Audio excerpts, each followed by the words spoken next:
News, सच जरूरी है।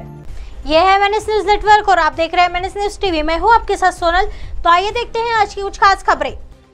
यह खबर धाराशिव से सामने आ रही है। जिले के 2,10,363 हितग्राहियों ने आनंद राशन के लाभ उठाया। राज्य में शिंदे फडणवीस सरकार ने सस्ते अनाज की दुकानों से 100 रुपए में आनंद राशन उपलब्ध कराया। गुड़ी पाड़वा और डॉक्टर बाबा साहेब आम्बेडकर यह राशन बाबा साहेब आम्बेडकर जयंती के मौके पर देने की घोषणा की गई थी। धाराशिव जिले में कुछ जगहों पर यह 27 मार्च से शुरू हुआ, जबकि राशन किट उपलब्ध होते ही वितरण शुरू हो गया। जिला पूर्ति अधिकारी श्रीमती स्वाति शेंडे ने बताया कि जिले में कुल 2,97,620 परिवार आनंद राशन के पात्र हैं तथा 17 अप्रैल तक 2,10,363 अर्थात 70.68% हितग्राहियों ने आनंद राशन का लाभ उठाया है।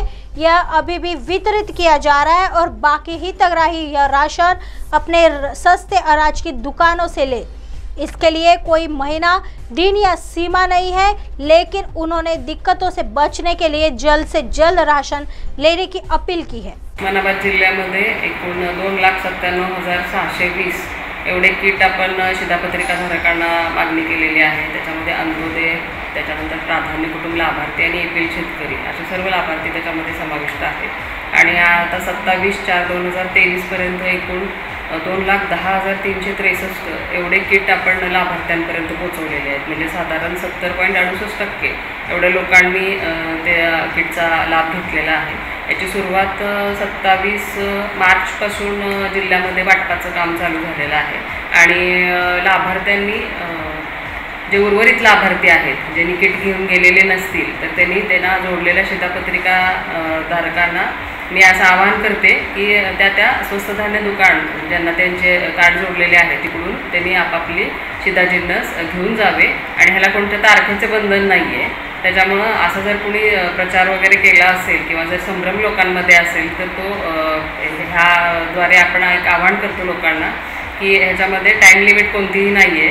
आपण जोपर्यंत शेवटच्या लाभार्थ्याला ते किट मिळत नाही आहे तोपर्यंत ही योजना चालूच राहणार आहे। आइए बढ़ते हैं अगली खबर की तरफ। यह खबर छत्रपति संभाजी नगर से सामने आ रही है। महाज्योति शोधार्थी छात्र कार्य समिति की ओर से समाज कल्याण कार्यालय के सामने आमरण अनशन शुरू हो गया।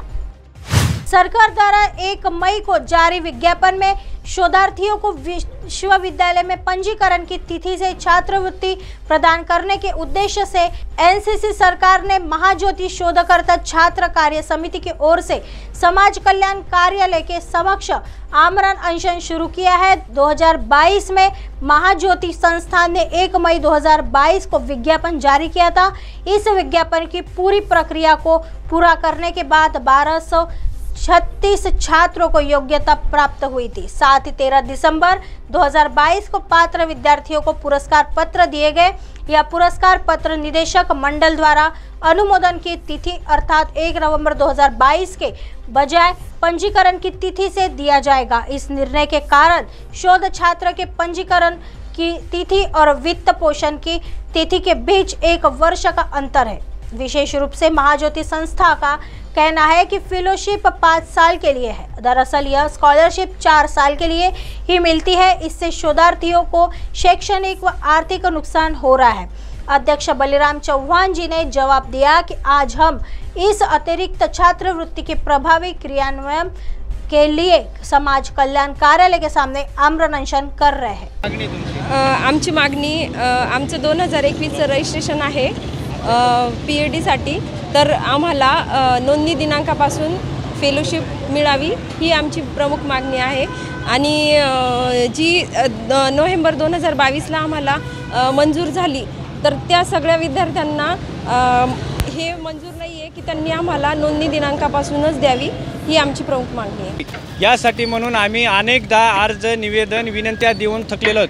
शेवटी आता आमच्यासमोर काही पर्याय नसल्यामुळे आम्ही आमरण उपोषण करत आहोत आणि या आमरण उपोषणासाठी आज जवळपास एक आमचे 101 विद्यार्थी इथं हजर आहेत। उद्या आणखी याच्यामध्ये संख्या वाढत जाईल आणि आम्ही संविधानिक मार्गाने आमच्या मागणी आम्ही मागत आहोत। जर लवकरात लवकर पूर्ण नाही केले महाज्योती संस्थेने आणि या आमरण उपोषण काळामध्ये कोणत्याही एखाद्या विद्यार्थ्यास जे उपोषणास बसलेले आहे त्यास कोणतीही त्यांच्या जीवितास हानी झाली किंवा कोणतीही जरी काही अडचण आली तर यास संपूर्णपणे महाज्योती प्रशासन आणि महाराष्ट्र शासन यास जबाबदार राहील। प्रमुख मागण्या काय काय? आमची प्रमुख मागणी अशी आहे की महाज्योती संस्थेने बार्टी आणि जी नवीन टार्टी आदिवासींसाठी संस्था स्थापन केलेली आहे त्या संस्थेच्या धर्तीवरच महाज्योती संस्थेतील जे काही संशोधक विद्यार्थी आहेत त्यांना नोंदणी दिनांकापासून फेलोशिप देण्यात यावी। आइए बढ़ते हैं अगली खबर की तरफ। यह खबर नासिक से सामने आ रही है। चंदवाड़ तालुका क्रय विक्रय संघ चुनाव के लिए 2 आवेदन खारिज, 85 अभ्यर्थियों के आवेदन मान्य। चांदवाड़ तालुका क्रय विक्रय संघ चुनाव के 2 आवेदनों के सोमवार 17वीं जांच में खारिज कर दिया गया है। निर्वाचन निर्णय अधिकारी एवं सहायक निबंधक सविता शेलके जी ने बताया कि 50 अभ्यर्थियों के आवेदन पत्रों का सत्यापन किया गया है। चंदवाड़ तालुका क्रय विक्रय संघ चुनाव के लिए नामांकन दाखिल करने के अंतिम दिन तक कुल 91 नामांकन दाखिल किए हैं। सोमवार को इस आवेदन की स्क्रूटनी में 90 आवेदनों को छोड़कर 2 आवेदनों को खारिज कर दिया गया। चूंकि 2 अभ्यर्थियों के 2 आवेदन है इसलिए अब 85 आवेदन शेष है। समाज समूह की 7 सीटों के लिए 24, व्यक्तिगत समूह की 3 सीटों के लिए 33, अन्य पिछड़ा वर्ग की 1 सीट के लिए 7, आरक्षित महिला समूह की 2 सीटें के लिए 8, अनुसूचित जाति समूह की 1 सीट के लिए 5, जाति मुक्त जाति की 1 सीट के लिए 8, खानाबदोश वर्ग और कुल 15 सीटों के लिए 85 आवेदन बाकी रह गए हैं। नामांकन पत्र 2 मई तक वापस लिया जा सकता है और नाम वापसी के बाद 3 मई को प्रत्याशियों को चुनाव चिन्ह का वितरण किया जाएगा। 14 मई को सुबह 8 बजे से शाम 4 बजे तक मतदान होगा और 15 मई को मतगणना होगी। संघ का कुल निर्वाचन क्षेत्र 6347 है। यह जानकारी चुनाव निर्णय अधिकारी सविता शेलके जी ने दी है। आज छाननीचा दिवस होता आणि टोटल 91 अर्ज दाखल होते। 91 अर्जांमधून 2 अर्ज नामंजूर करण्यात आले आणि 89 अर्ज शिल्लक राहिले। त्यामध्ये 4 उमेदवारांनी डबल अर्ज भरलेले।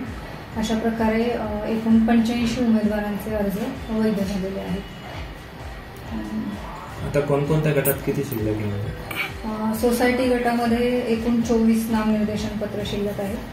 व्यक्तिगत गटामधून 33 आहेत। इतर मागास प्रवर्गामधून 7 अर्ज आहेत। महिला राखीवमधून 8 आहेत। अनुसूचित जाती जमातीमधून 5 आहेत।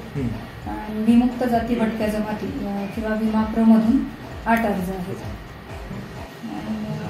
माघारीची प्रक्रिया 18 एप्रिलपासून सुरू होती, ती 2 मे पर्यंत चालू राहील। त्याच्यानंतर 14 मे रोजी निवडणूक प्रक्रिया सुरू होईल। मतदान 14 एप्रिल रोजी आहे, 14 मे रोजी मतदान आहे आणि मतमोजणी 15 मे रोजी होईल। ऐसी खबरें फिर लेके आएंगे इसी समय इसी जगह। तब तक देखते रहिए MNS न्यूज़ नेटवर्क। नमस्कार।